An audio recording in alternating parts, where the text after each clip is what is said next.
Hi, my name is Brittany Hakimfar, and I am the lead designer and founder of Far Studio. We're an interior design firm located outside of Philadelphia in Bryn Mawr, Pennsylvania. Interior design was something I always knew that I wanted to do.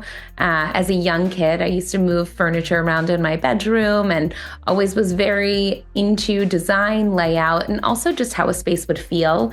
And so I went to undergrad for interior architecture, and right out of college started working in interior design. So for me, it was definitely something I knew that I wanted to do. I pursued it at a young age and then have been able to work in this business for many years, lots of years training and really getting to learn so much from different designers, and then ultimately started my own firm and now get to create really beautiful spaces for wonderful clients. Most of our clients are younger people who are, professionals. A lot of them have moved to the area from New York City or even LA. We have clients who moved from Chicago, all over. A lot of times they have young kids and this is maybe their second home. So, they've established themselves financially and they're ready to really make some investments in terms of their home and their furnishings. But also people I think who relate to me. So, people who have kids and who want to live in a beautiful home, but also want things to be practical.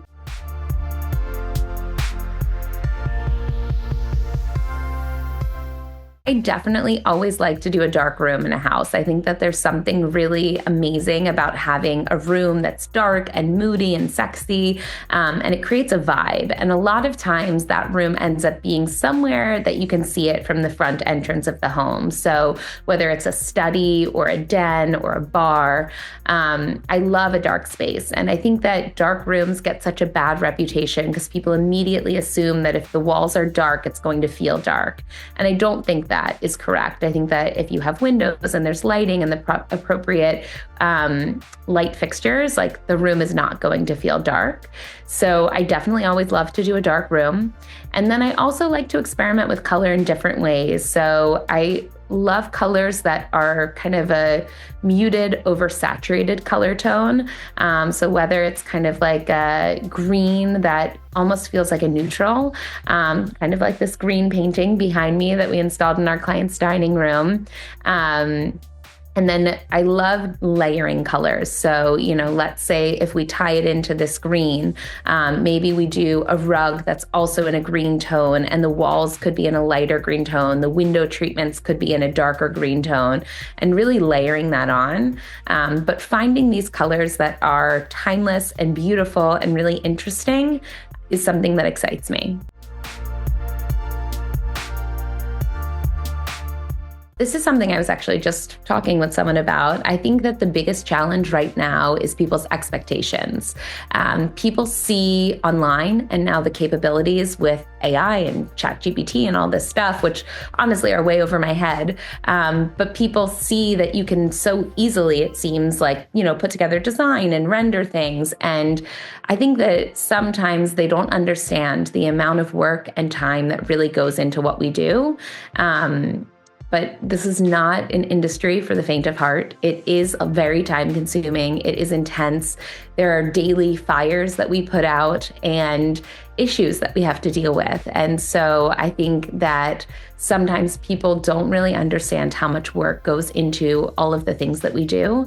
And even, shows online, like, make it seem like, home renovations can be done in a few days. But these are really timely things that need to be done well and can't be rushed. And I just think that an issue with the industry is because there are so many things that people can see that they think, my interior designer can throw together a render in like 2 minutes. But that's not the case. And so good things take time. And I think it's great that we do have clients who understand that. I've learned to be upfront with people from the beginning. And so when I initially interview with a client, they're interviewing me and I'm interviewing them and I'm seeing if they're a good fit for us. And I'm very upfront about our timelines, how long it takes us to do things, the processes that we use. And I really like to explain to them how things go so that it's not a surprise.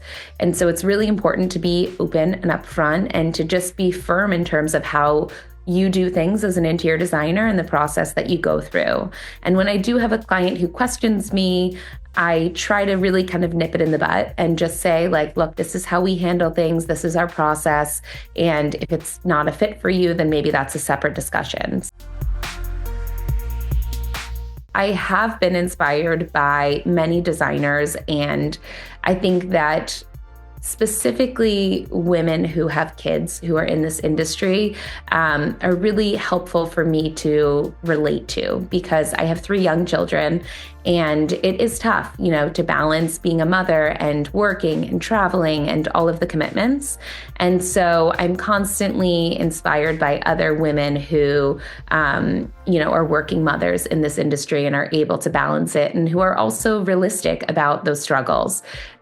So it's great community in terms of the interior design community. I think people can be really collaborative and friendly, and it's wonderful to have those types of people to talk to and be inspired by.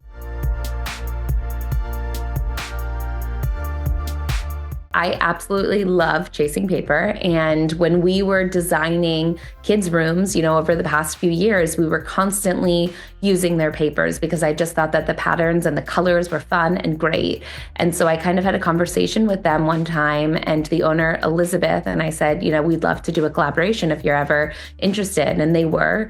And so we spent about a year designing the collection, which is still available, and we use it in a ton of our projects. And I loved it. And I really think that it was tapping into a different part of my brain in terms of designing something so specific and really honing in on all of the details and the colors and, how it's going to look installed. And so I loved that. And I think that I would love to do more collaborations. So something that we're looking into is potentially collaborating with a lighting collection. I've spoken to some companies about a rug collection. But I think that the design in terms of what I do and the spaces that I design, there are certain things that sometimes are not always available and that I have to do custom. And I would love to make all of those things available to people so that it's more attainable. So if anyone out there is wanting to do a collaboration, I have lots of ideas for things. And I think that there are things that are still not out there, not available, that I feel the need to use, and things that I want to use in my designs. So definitely open for collaborations. I'm not a perfectionist. So I think that that is very rare in the sense that everyone envisions an interior designer is very type A and a perfectionist, and I'm not. I'm super laid back. I think that things age naturally and that there are imperfections, and the imperfections are beautiful. And so, even in my own home, I'm not honing in on all of the details, being oh no, I need to touch up that paint, or my marble, has a watermark on it. I really embrace the beauty of natural materials, and that things and homes are meant to be lived in. And I think that sometimes people get too specific and too honed in on small things rather than looking at the big picture. And I really love to look at the big picture because that's what you're living with, and you shouldn't let the small things get to you.